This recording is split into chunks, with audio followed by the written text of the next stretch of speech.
Bumbu ke dino ba? Sen thotre. Ay harari sunna gi lupa lesing anika without string da.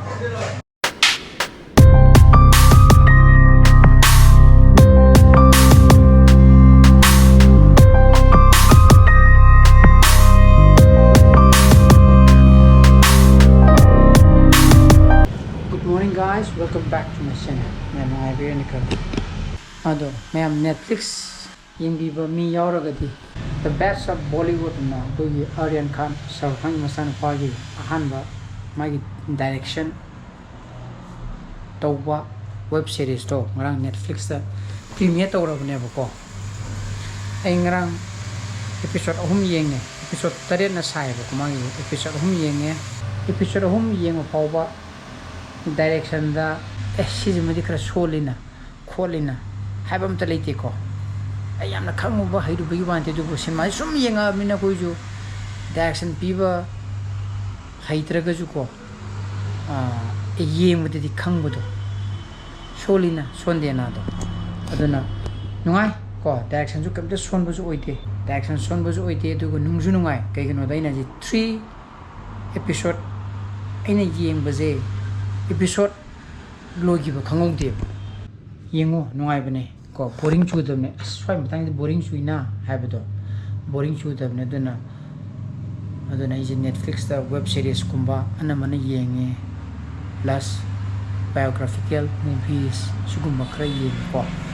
aduna sa thake mi gisatri mimi yipi mu sa ko chizna bishakarma gi live from the lagi ni ko bishakarma gi video ju lady to butobu sigi blog se yengdi kan da amaduna budi hana budi upload tora mani adu edit to bungam dri ko nan to buni ngarang ju edit to bungam dre aduna yusu nu halamina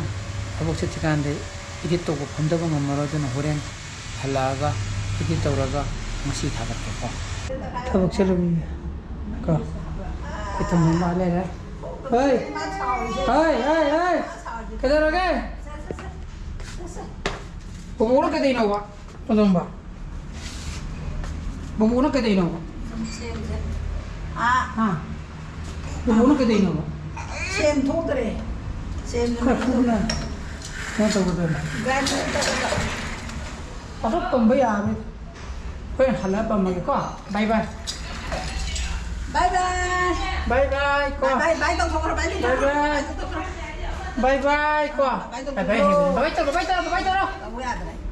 ton biwa ni pasok hala pa mag ay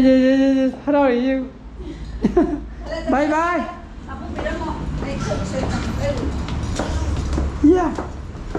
official lejira hoega aku ko official lejira ibu di situ ini tabak tahu lagi sini kita berani na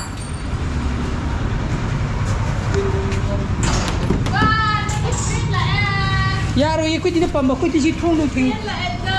yang di sini bye bye bye bye masuk sana lagi heng ya kau bun lau dah buku dah đâu chơi gì đâu asal na phone lau deh kau balik kah saya nungkram mengamam ini Bye bye. Bye bye. Bye bye bye. Wah bentar thieng rồi nang thieng để rồi thieng rồi okay let's go một thằng đi rồi mày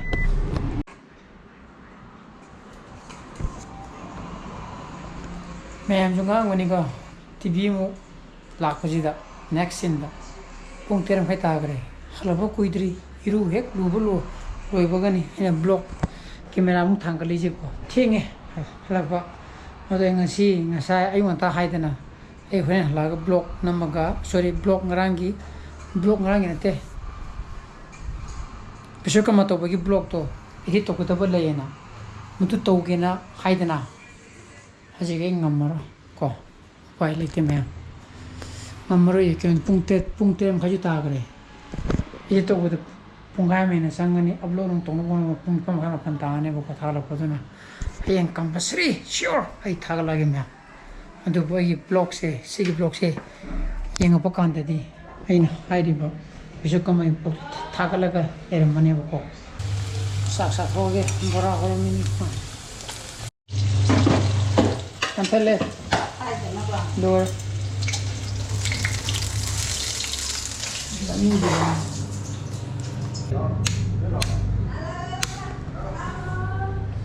software aduna hiyengdi shuti means thobudi sakane bako thabuk sakani shuti ya breakre amon deji aduna shuti means sanupa hiyeng maji exam toriba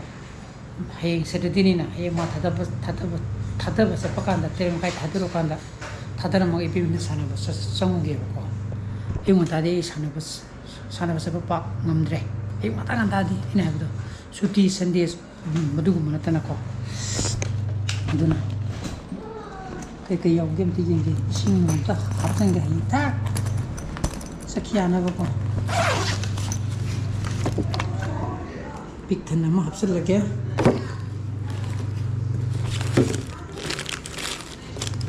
यारे यार seize में हपसल लगे को देखिए सिकरा सत्र ममाई जा mamai jakra chatra aina string je tingam bakanda sab manana uniformly ting da bako 29 by 27 adan ting bako adan somna 29 orang mane somna 27 madana orang mane bako adun ni tawri sab manana 20 suppose magi string to 29 tingadi मतलब 29 tingagadi 29 boro 30 boro tingagadi इतने round ताने बको चप्पगा ताबे तारे सिदुम नुआ Svane तिंग बिजुको फाइनम तिंग ने बिजुतुम याव मै player के का और तो सीगिन मागी स्वीट स्पोर्ट से खरा केनो तो भाई तारे पिक भाई तारे स्वीट स्पोर्ट्स मींस कोई मागी जगह हाइदि मफम साना सतल से पान गदबा पालगदी सतल से मफम साना कोने तोनिंबा स्मार्ट थाबा बोइरो यामना कन्न हाइदि यामना हाई केनो दा हाई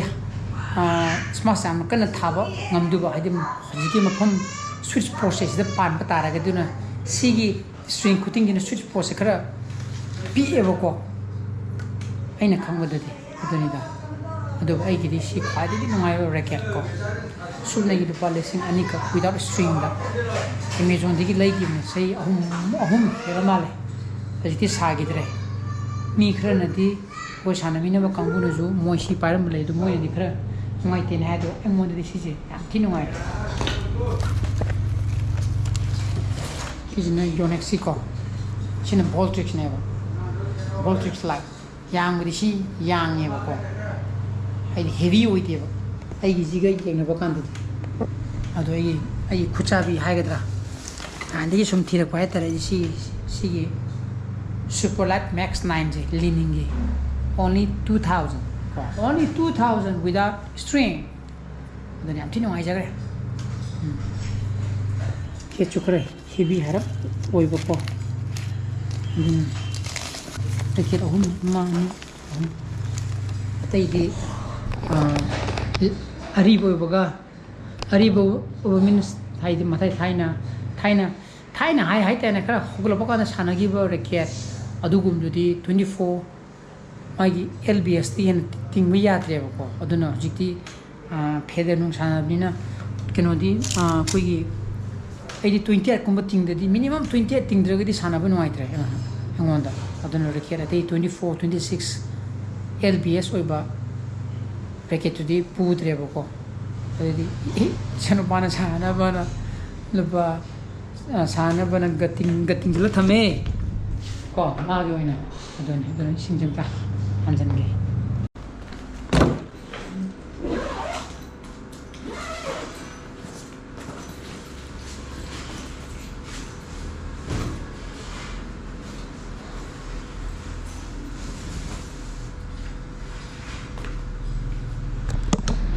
ओके